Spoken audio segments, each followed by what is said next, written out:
Hey guys, it's Rob, and we finally got the first Spider-Man Far From Home trailer, so let's break it down. The trailer opens up with Spider-Man at a homeless center, which could play a role similar to how the homeless shelter played a big role in Spider-Man PS4. Now, of course, at the end of Spider-Man Homecoming, Aunt May found out Peter is Spider-Man, and the movie ended on that note. And it's in these scenes that you see Aunt May play a role as a sort of mediator or a manager for Spider-Man. That's what it seems like in this scene, but that's just a speculation on my part, because we don't really know what kind of role she's playing now that she knows Peter is Spider-Man. Now, Spider-Man is getting a new suit, which was shown off in this trailer, and it's this scene right here where we see why he needs another suit. As Peter says in the trailer, Europe doesn't need a friendly neighborhood Spider-Man, so we know the reason why he didn't need the Stark Tech suit with him. It's because he left it at home. And he won't have the Iron Spider suit either. This is set right before Avengers Infinity War, so I expect a scene at the end of Spider-Man Far From Home on the same bus that we saw Peter on in Avengers Infinity War, right before Spider-Man goes off to fight the Black Order with Iron Man and Doctor Strange and company,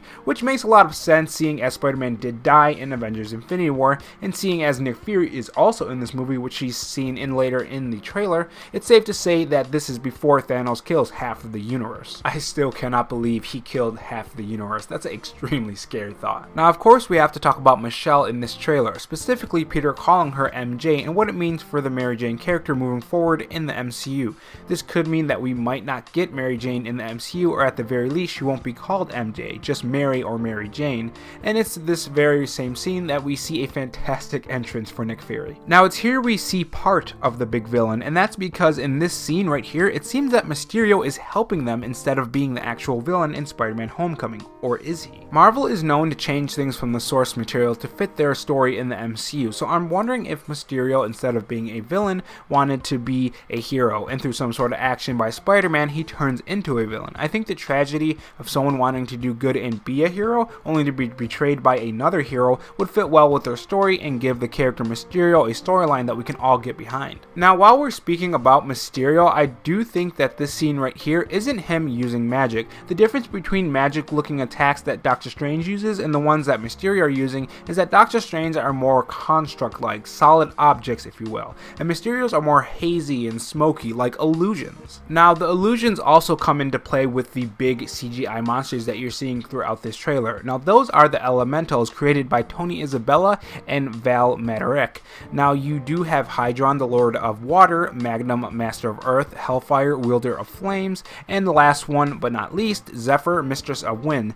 Now, who's behind summoning these creatures is of course has to be Mysterio. We know that Mysterio likes to use illusions, so I wouldn't be surprised if these are illusions created by Mysterio to make him appear as a hero, which goes along with another theory I have of why Mysterio is actually appearing like a hero in this movie. While I do think they are going to be enemies that Spider-Man is going to fight in Spider-Man Far From Home, I think these are the illusions made by Mysterio to make it seem like he's a hero. We have seen this story a lot in different movies. The soon-to-be villain purposely creates crisis to make them seem like a hero. In comes Spider-Man, who's ruining his spotlight, ruining his plans to become a hero among Europe. Now, the trailer ends with a funny moment that points towards a nod towards comics with the relationship between Peter and Flash. In the comics, Flash adores Spider-Man but hates Peter Parker, and it's pretty ironic seeing as Peter Parker is Spider-Man. Same goes for this version of Flash in Spider-Man Far From Home, and I thought that was pretty funny. Overall, this trailer was fantastic and gets me excited for Spider-Man Far From Home, which is what a trailer should do.